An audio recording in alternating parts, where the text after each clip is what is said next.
Hi everyone, this is CHSL aspirant Saumya. And math में दो portion होते हैं, अर्थमेटिक एंड एडवांस। अर्थमेटिक को भी साइड में रखते हैं, एडवांस में ये सारे चैप्टर्स आपको दिखने को मिलते हैं। अब इन सारे चैप्टर्स में सबसे इम्पॉर्टेंट और सबसे हार्ड जो सभी एस्पिरेंट्स को लगता है वो हो जाता है ज्योमेट्री और मेंसुरेशन का, जिसमें टाइम भी बहुत ज़्यादा लगता है और लेक्चर्स भी इसके सबसे ज़्यादा ही होते हैं। अप्रॉक्स 30 to 45 लेक्चर्स तो हो ही जाते हैं। तो इस आज के मास्टर स्ट्रैटेजी वीडियो में मैं आपके साथ शेयर करूंगी कि आप किस तरीके से मिनिमम टाइम में इस दोनों चैप्टर को कैसे आप कवर कर सकते हैं, पूरा रिवीजन के साथ, क्वेश्चन प्रैक्टिस के साथ और फुल टाइम फार्मूलाज रिवीजन के साथ। तो वीडियो में पूरा अंत तक ज़रूर बने रहिएगा। तो जैसे कि ये देख लीजिए कि मेरे पास है ये ब्रह्मास्त्र बुक आदित्य रंजन सर की। तो इसमें ज्योमेट्री में बहुत सारे टॉपिक्स होते हैं। इसमें मतलब quadrilateral, triangle, circle, line and angle, बहुत सारे टॉपिक्स होते हैं। तो इस बुक को भी मैं साइड रखती हूँ और सबसे पहले आपका आता है नोट्स का। आप जिस टीचर से पढ़ते हैं उस टीचर से आपको पढ़ के उनका हर एक क्वेश्चन का, हर एक फॉर्मूला का, हर एक कंसेप्ट का एकदम अच्छे से नोट्स पहले आपको बना लेना है। और ये मैंने आदित्य रंजन सर से अभी पढ़ा है तो मैंने उनका नोट्स बनाया है। हर एक क्वेश्चन को मैंने साथ साथ लिखा है। आपके पास क्वेश्चन हो या ना हो, लेकिन आपको क्लास में जो सर पढ़ाते हैं साथ साथ क्वेश्चन लिखते रहना है। शॉर्ट में ही क्वेश्चन लिखना है, लेकिन क्वेश्चन लिखना है। और क्लास ख़त्म होने के बाद पहले तो इसको रिवाइज़ कर लेना है। आप अगर बिगनर हैं तो एक एक लेक्चर देखिए, और अगर आपने पहले से तैयारी कर रखी है तो आप 2 लेक्चर देख सकते हैं। और हर एक टॉपिक ख़त्म होने के बाद आपको पेज थोड़ा-सा छोड़ देना है। और इस तरीके से जैसे सारे कंसेप्ट लिखने के बाद ये जो मेन फार्मूला या फिर कोई भी तरीका, जो ट्रिक वगैरह होता है, वो जो भी सर बताते हैं उस तरीके से आपको यहाँ पर लिख लेना है। जैसे ये देखिए, ये दोनों कंसेप्ट सर्कल वाला मैंने यहाँ लिखा है।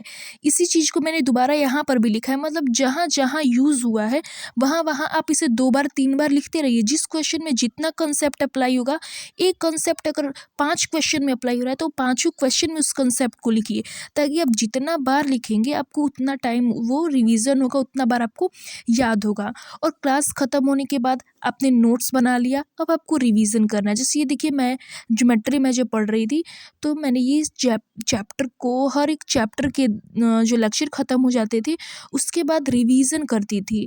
क्वेश्चन नहीं लिखती थी रिवीजन करते टाइम, बस कॉपी से अपना क्वेश्चन देखा और यहाँ पर प्रैक्टिस कर लेती थी। तो इस तरीके से आपको प्रैक्टिस भी करना है। हर एक क्लास के ख़त्म होने के बाद प्रैक्टिस करना मस्ट है।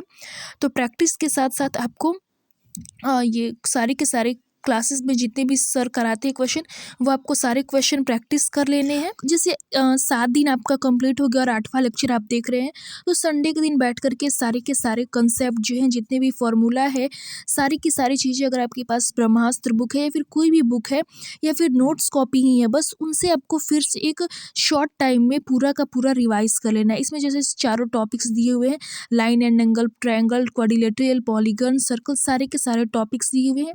तो आपको एक दिन बैठ करके फार्मूला बुक से हुआ या फिर अपने नोट्स से ही शॉर्ट टाइम में सातों लेक्चर का शॉर्ट रिवीजन जल्दी से कर लेना है।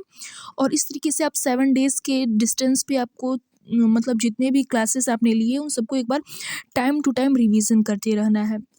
और अगर आप 2 से 3 बार इन सारे क्वेश्चंस को सॉल्व कर लेते हैं तो उसके बाद आपके पास जितने भी प्रीवियस ईयर की बुक्स है, किरण की हुई या फिर पिनेकल की हुई, मतलब कोई भी कंपनी की कोई भी बुक हुई, उससे आपको टाइप वाइज जो है, मतलब लाइन्स एंड एंगल की पहले क्वेश्चन सॉल्व करना है आपको।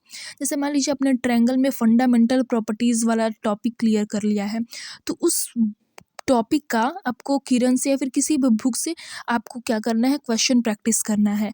और क्वेश्चन प्रैक्टिस करने से पहले अगर आपको कोई कंसेप्ट जानना है तो आप इस फार्मूला बुक से पढ़ सकते हैं। इसमें सारी की सारी चीज़ें जो हैं वो बहुत अच्छे से एक्सप्लेन की गई है। और आपको क्वेश्चन प्रैक्टिस करना है, मस्ट है। और इस तरीके से आप जो है अपना पूरा ज्योमेट्री क्लियर कर सकते हैं।